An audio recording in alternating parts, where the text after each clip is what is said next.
Assalamualaikum warahmatullahi wabarakatuh. Perkenalkan, nama saya Nova Maulidia. Saya dari Prodi Akuntansi dengan nomor NPM 210404020045. Pada video kali ini saya akan mempresentasikan materi pendidikan agama Islam tentang eksistensi zakat dalam perspektif Islam beserta ketentuan zakat dan juga hikmahnya.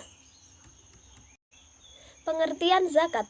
Zakat ditinjau dari segi bahasa memiliki banyak arti, yaitu al-barokatu yang mempunyai arti keberkahan, atau harotu yang memiliki arti kesucian, al-nama yang mempunyai arti pertumbuhan dan perkembangan, dan as-solahu yang memiliki arti keberesan. Sedangkan zakat ditinjau dari segi istilah, terdapat banyak ulama yang mengemukakan dengan redaksi yang berbeda-beda. Akan tetapi pada dasarnya mempunyai maksud yang sama, yaitu bahwa zakat itu adalah bagian dari harta dengan persyaratan tertentu yang Allah mewajibkan kepada pemiliknya untuk diserahkan kepada seseorang yang berhak menerimanya dengan persyaratan tertentu pula. Zakat merupakan rukun Islam yang ketiga dan Allah mewajibkan untuk menunaikan zakat. Zakat dapat membersihkan pelakunya dari dosa dan menunjukkan kebenaran imannya.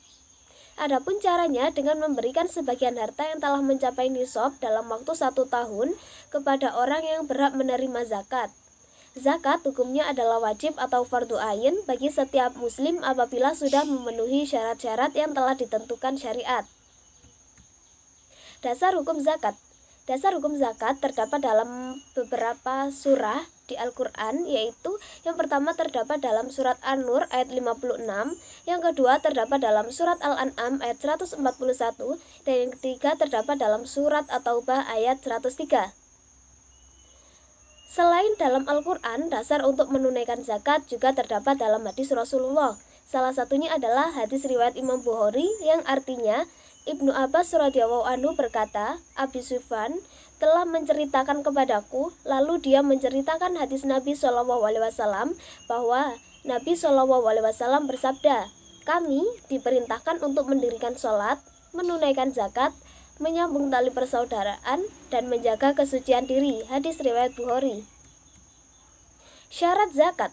Syarat zakat yang pertama yaitu beragama Islam. Hendaknya harta yang ingin dikeluarkan zakat berasal dari harta orang muslim dan diberikan kepada orang muslim yang fakir atau miskin. Yang kedua, berakal sehat dan dewasa.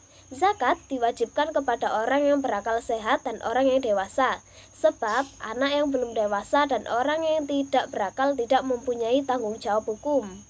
Yang ketiga, merdeka. Para ulama sepakat bahwa zakat hanya diwajibkan kepada seseorang muslim yang merdeka dan memiliki harta yang jumlahnya melebihi nisab. Yang keempat, milik sempurna. Milik sempurna adalah kemampuan pemilik harta untuk mengontrol dan menguasai barang miliknya tanpa tercampur hak orang lain pada waktu datangnya kewajiban membayar zakat. Yang kelima, berkembang secara real atau estimasi. Berkembang secara real adalah harta yang dimiliki oleh seseorang dapat berpotensi untuk tumbuh dan berkembang melalui kegiatan usaha maupun perdagangan. Sedangkan yang dimaksud dengan estimasi adalah harta yang nilainya mempunyai kemungkinan bertambah. Yang keenam, sampai nisab. Nisab adalah sejumlah harta yang mencapai jumlah tertentu yang ditentukan secara hukum, yang mana harta tidak wajib dizakati jika kurang dari ukuran tersebut.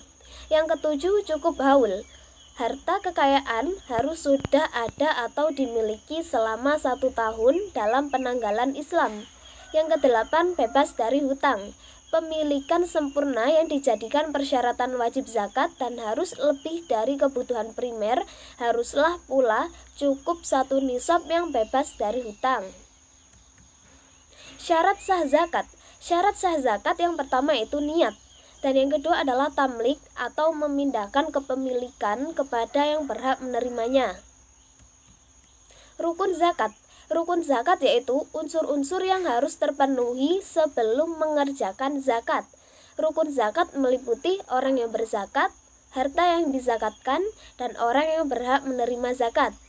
Seseorang yang telah memenuhi syarat untuk berzakat harus mengeluarkan sebagian dari harta mereka dengan cara melepas hak kepemilikannya Kemudian diserahkan kepemilikannya kepada orang-orang yang berhak menerimanya melalui imam atau petugas yang memungut zakat.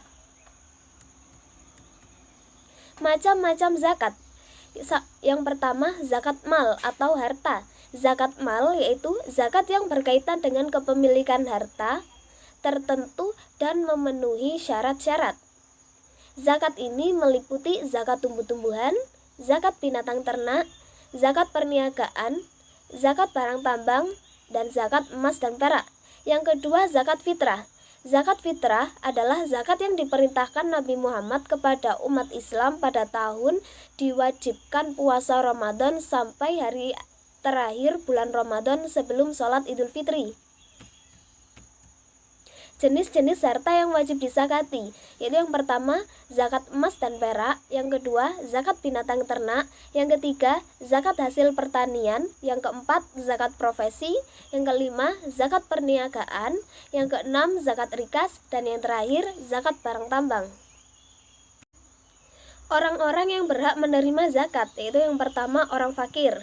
Orang fakir yaitu orang yang amat sengsara hidupnya, mereka tidak mempunyai harta dan tenaga untuk memenuhi kebutuhan hidupnya sendiri serta keluarganya.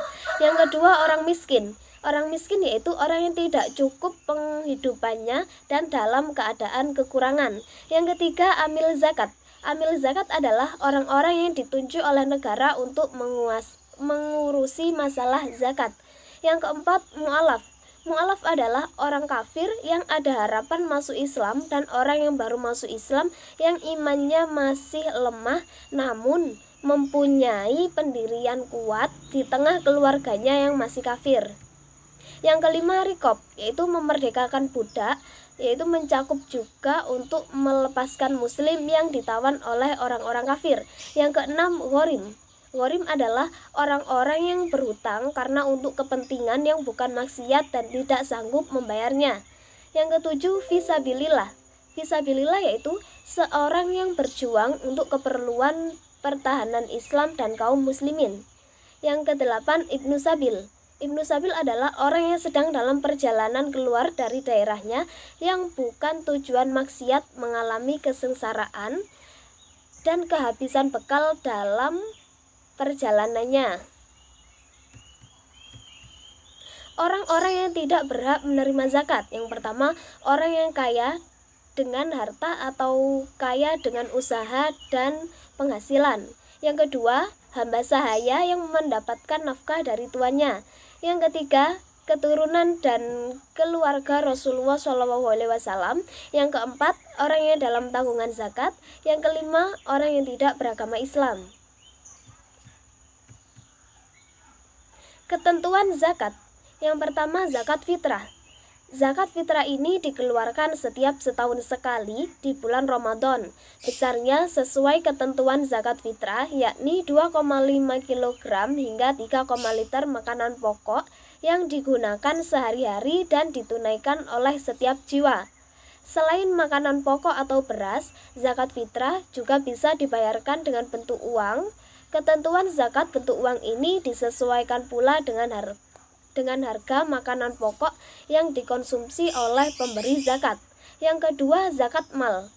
Badan Amil Zakat Nasional atau Basnas menyebut mal atau harta yang dimaksud memiliki dua syarat, yaitu yang pertama, dapat dimiliki, disimpan, dihimpun, dan dikuasai. Yang kedua, dapat diambil manfaat sesuai ghalibnya, misal rumah, ternak, mobil, hasil pertanian, uang, emas, dan perhiasan. Seseorang muslim wajib mengeluarkan zakat atas hartanya tersebut dengan ketentuan zakat sebesar 2,5% dari jumlah total yang dimiliki. Harta yang dimiliki itu memiliki syarat ketentuan seperti milik penuh, bertambah atau berkembang, lebih dari kebutuhan pokok, bebas dari hutang, cukup nisab, sudah berlalu 1 tahun. Yang ketiga, ketentuan zakat penghasilan atau profesi. Zakat penghasilan ini dianalogikan seperti zakat hasil pertanian yang dibayarkan ketika sudah memperoleh hasilnya.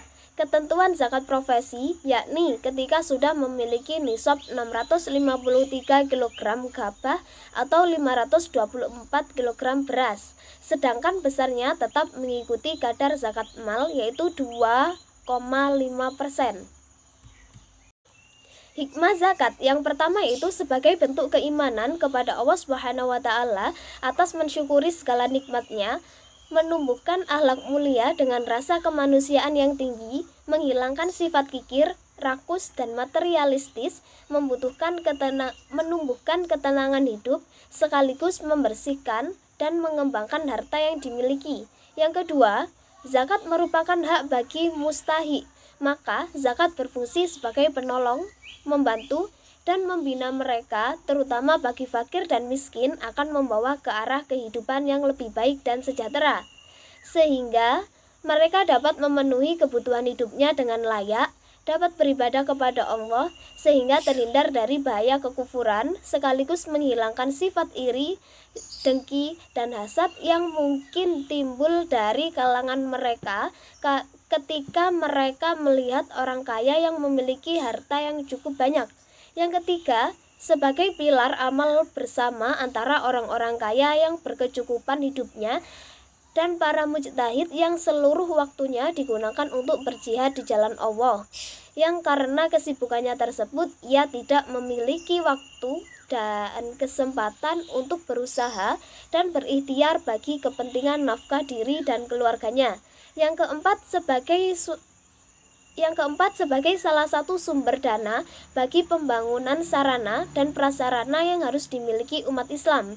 Yang kelima, untuk memasyarakatkan etika bisnis yang benar, sebab zakat itu bukanlah membersihkan harta yang kotor saja, akan tetapi zakat adalah mengeluarkan sebagian dari hak orang lain dari harta kita yang kita usahakan dengan baik dan benar. Yang keenam, zakat sebagai pembangun kesejahteraan umat, karena zakat merupakan salah satu instrumen pemerataan pendapatan. Sekian video presentasi dari saya. Wassalamualaikum warahmatullahi wabarakatuh.